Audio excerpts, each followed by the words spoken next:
Pure mango juice, சுத்தமான மாம்பழ ஜூஸ்னு கீழே போட்டுட்டு நம்ம பிரபலமான மேங்கோ ஜூஸ் கம்பெனிக்காரங்க எப்படி தயாரிக்கிறாங்க? முழுக்க முழுக்க கெமிக்கல்களை கொட்டுறாங்க.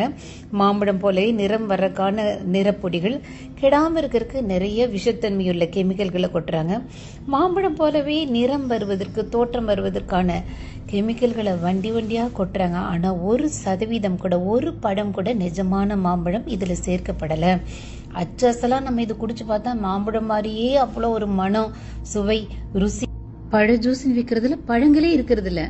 சர்க்கரையெல்லாம் கலந்து கவர்ச்சிகரமான பாக்கெட்டுகளில் பாட்டில்கள்லாம் அடைச்சு நல்ல டிவிக்கள் எல்லாம் பிரபலமாக விளம்பரம் செய்து நம்ம குழந்தைங்களாம் ஆசைப்பட்டு, அம்மா எனக்கு மேங்கோ ஜூஸ் வாங்கி கொடுங்க, ஆரஞ்சு ஜூஸ் வாங்கி கொடுங்க, பொமக்ரேனட் ஜூஸ் வாங்கி கொடுங்கன்னு நம்ம வாங்கி ஃப்ரிட்ஜில் வச்சு சில்லுன்னு ஃப்ரிட்ஜில் இருந்து எடுத்து குடிச்சா அப்பாடா என்ன ருசிங்கிறோம். ஆனால் ஒரு மாம்பழம் கூட இதில் சேர்க்கப்படலை. அவ்வளவும் ரசாயனங்கள், கெமிக்கல்கள், கேன்சர் வர வைக்கக்கூடிய அத்தனை கெமிக்கல்